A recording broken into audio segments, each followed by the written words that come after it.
All right, this is going to be a look at some Ravens offense film from the Week 11 win over the Carolina Panthers. Of course, we're all disappointed. We only scored 13 points. I think it's pretty obvious we could have very easily scored 23 points in that game, multiple times down near the red zone, I guess what some people call the gray zone, and unable to get any points out of it at all.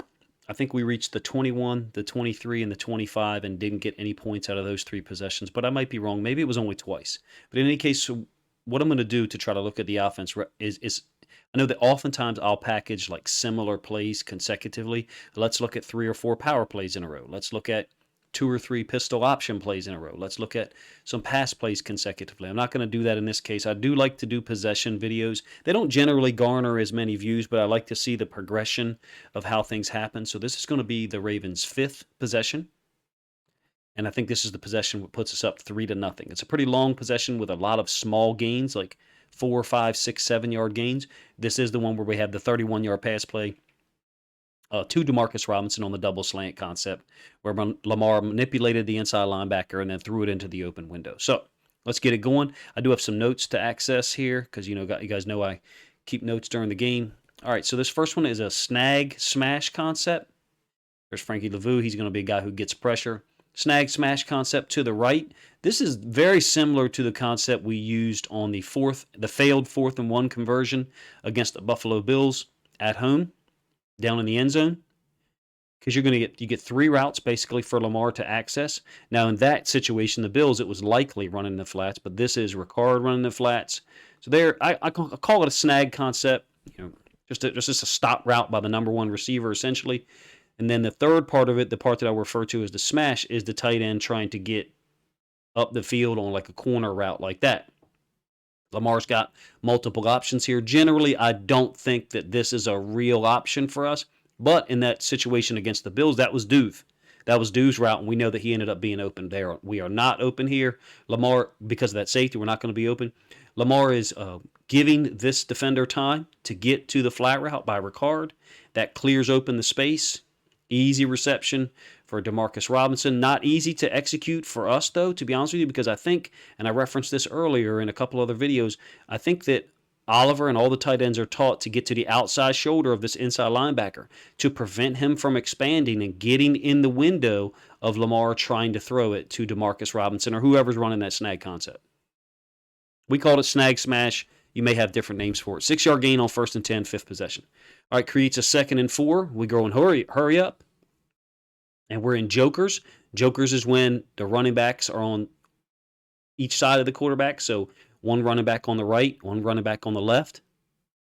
And it's a power concept where the Panthers are wrong arming.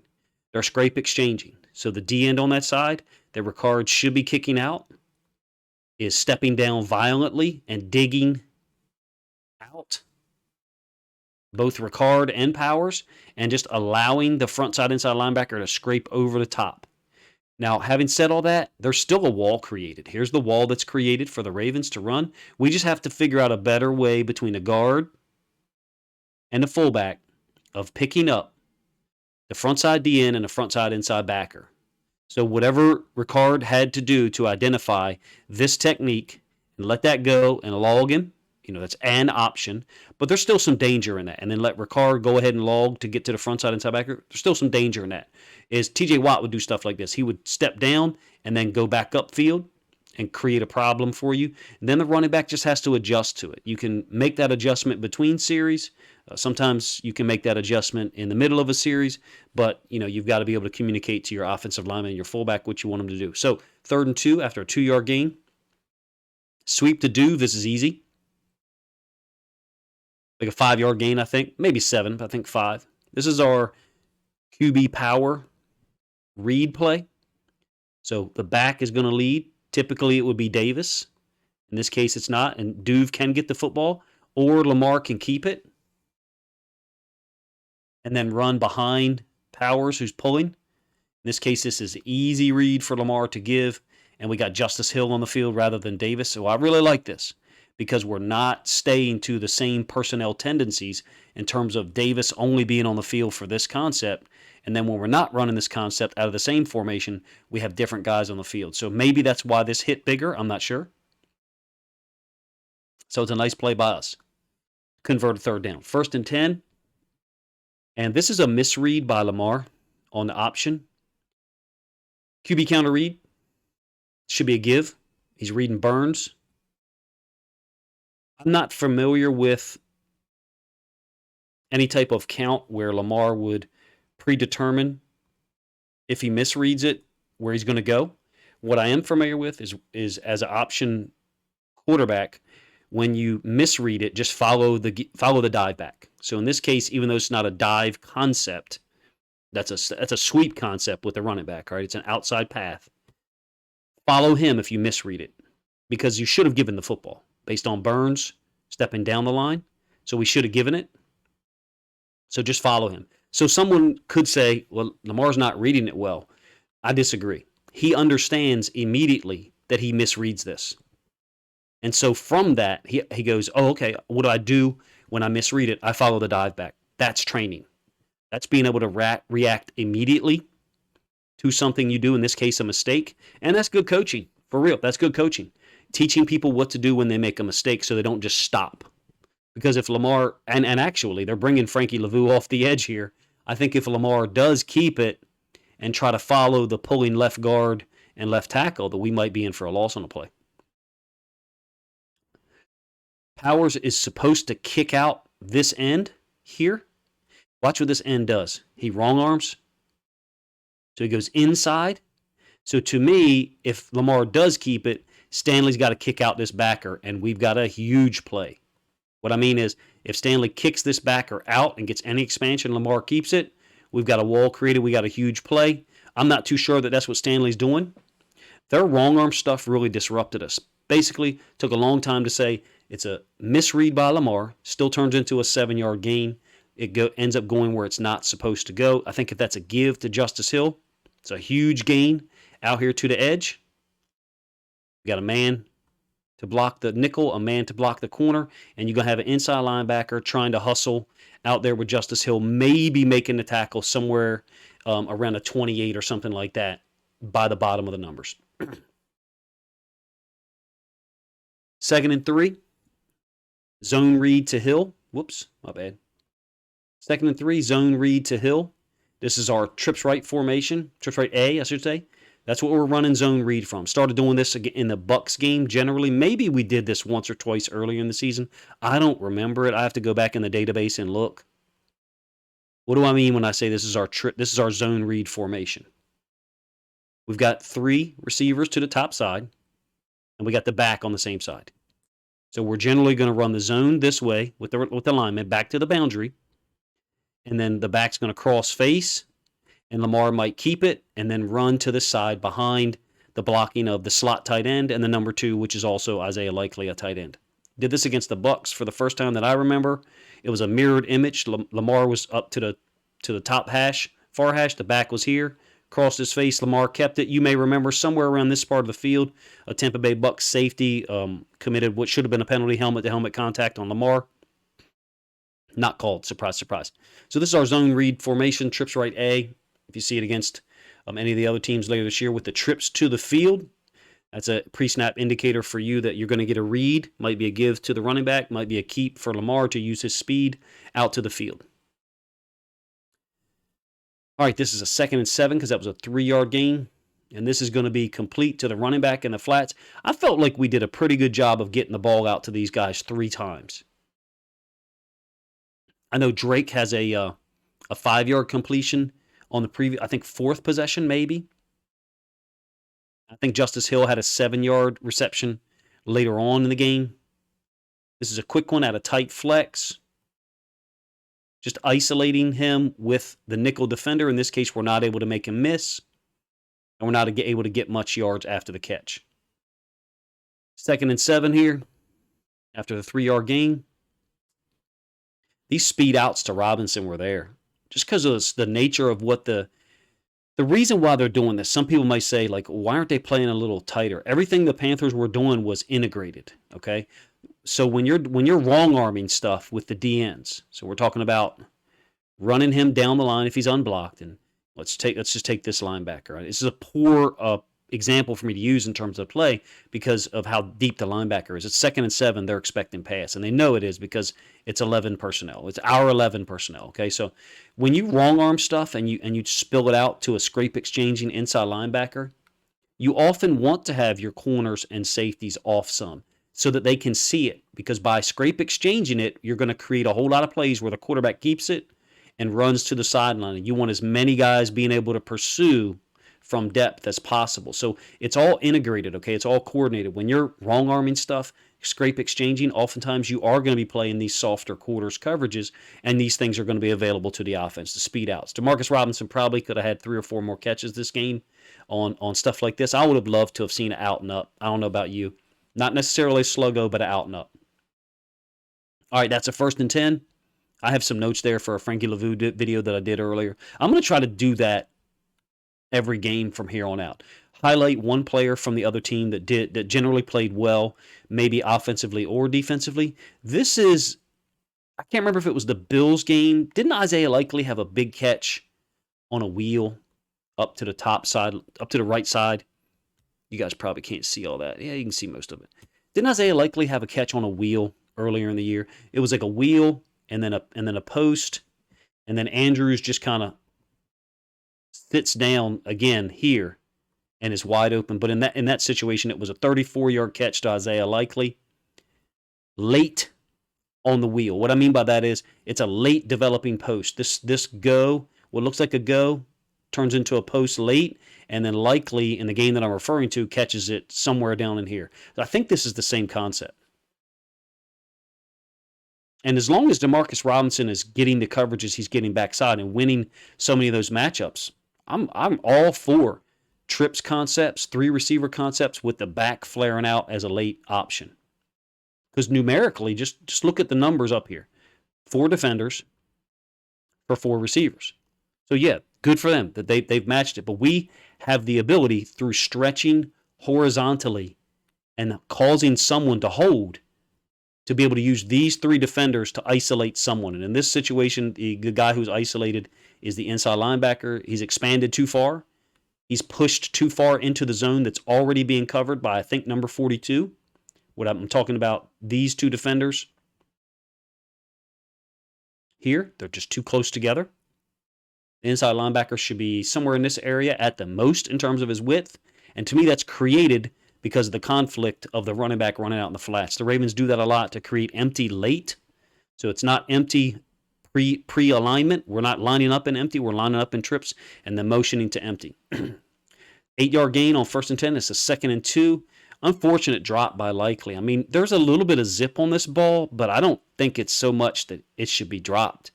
You guys can let me know what you think. This looks like sticks blitz 0 pre-snap. I believe that at some point we have to start running our QB counter read and QB power read when we get this look. I wish I had the time this week. I'll try to do it Friday or Saturday night. And you can correct me if I'm wrong in the comments section. I'm just going off memory here. When we run QB power read against this sticks blitz 0 look, I feel like we're averaging 8 yards a play. Maybe maybe that's not correct. Why do I think it's a great play?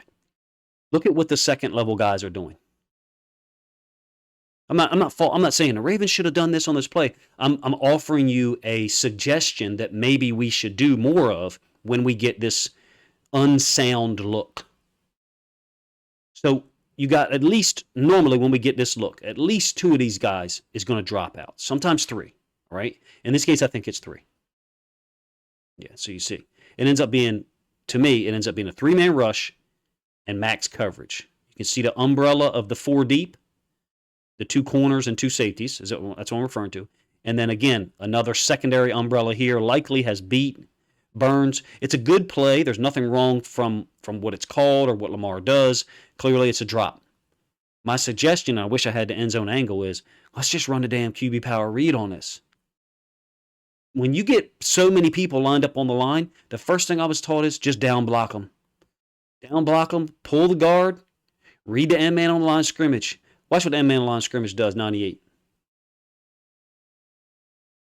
He drops out of there. Now, that's not always the case, okay? I need to do a video of this so I don't sound like I'm just throwing BS up on a wall and hoping something sticks. So I will do a video on this.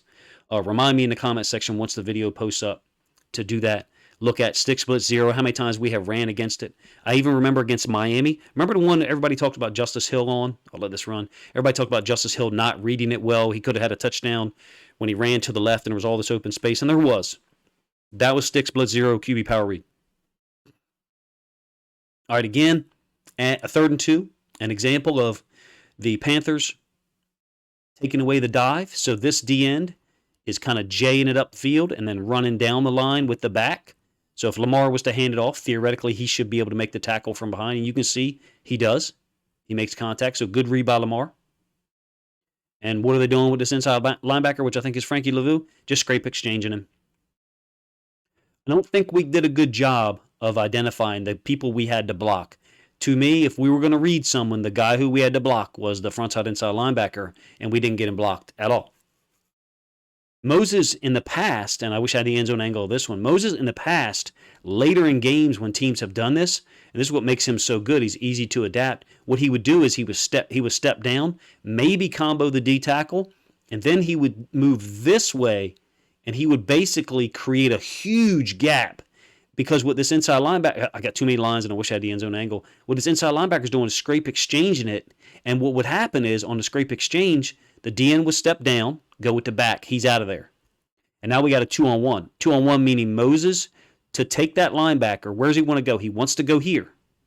And Moses just would take him this way. And then Lamar would keep it, and it was woo, gone.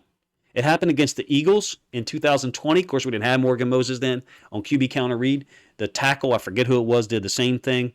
I don't know what to call the concept. If it's any O-line people in here watching the video, you can let me know what you think of it. I really need to have the O-line angle or the end zone angle to explain some of that.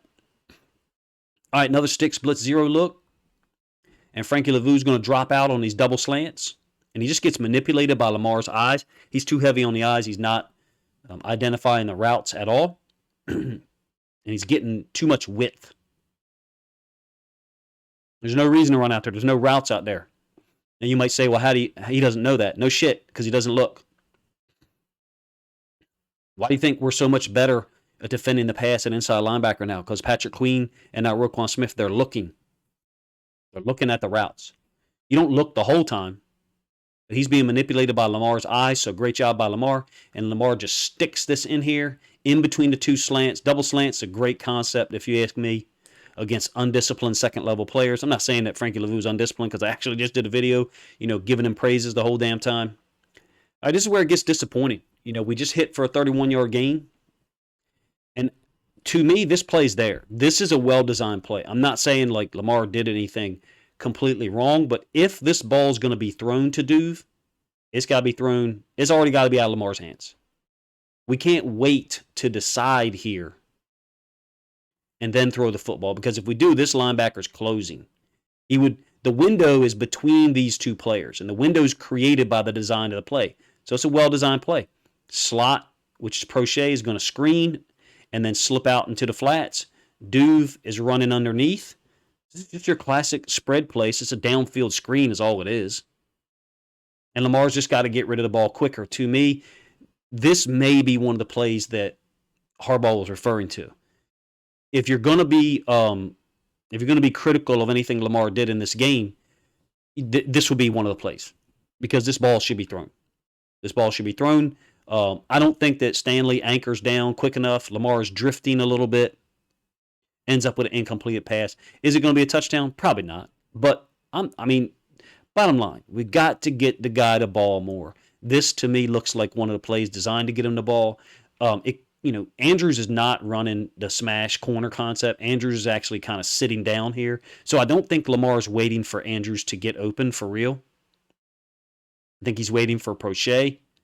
And for whatever reason, he just doesn't throw this football on the time that it needs to be thrown. It's a timing route, if you ask me, and it's well designed, in my opinion. You can let me know if you disagree. But this corner's running underneath. He's not going to be able to then veer back and defend this pass at all, because this ball's going to be thrown, somewhere in this area here, but thrown in a manner to protect Duve from the linebacker. I even think Duve is looking like, why isn't the ball thrown? I don't know, man. All right, so creates a 2nd and 10. And I like this play. I think this ball might be 2 foot high at the most. Lamar's putting it in a spot where Duve can try to catch it. I think he's trying to keep it away from the boundary side corner. I call it an over-under concept because, and it's not actually an under route by Andrews, but you're getting this. So downfield levels, whatever you want to call it. Some people say double post.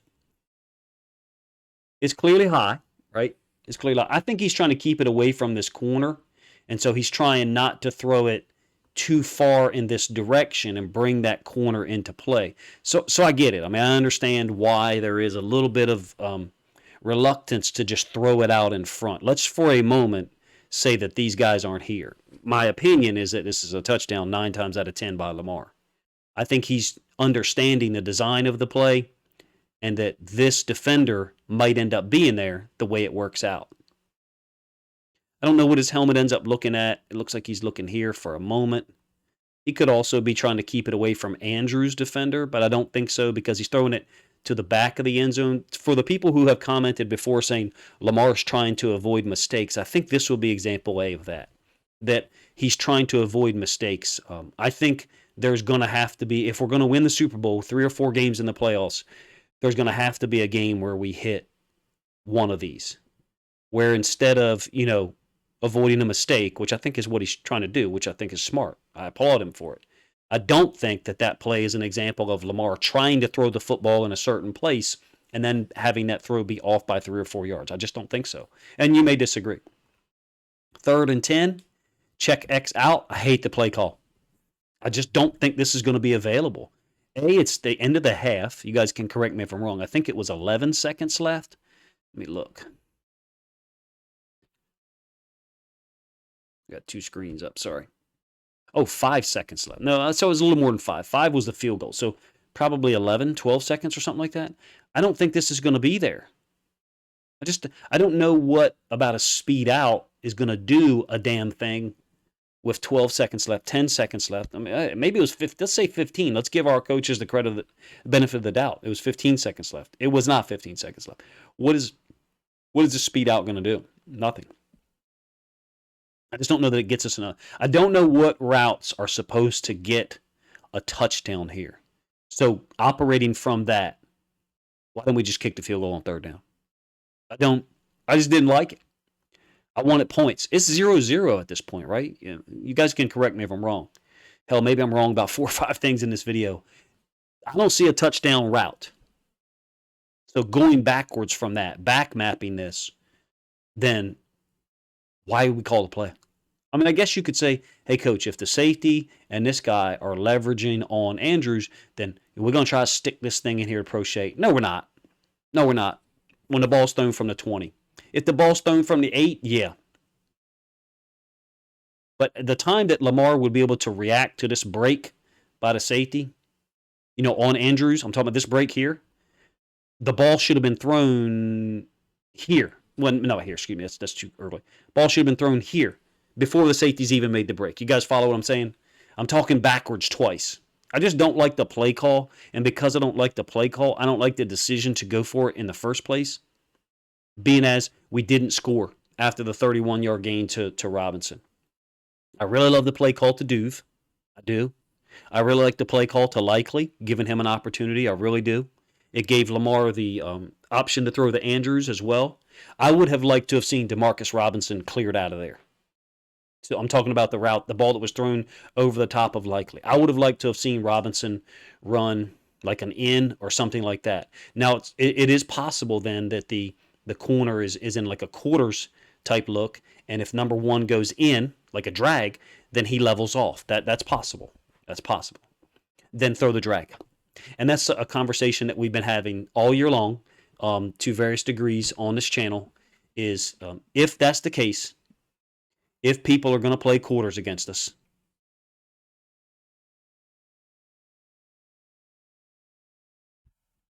so we're talking right here, right now.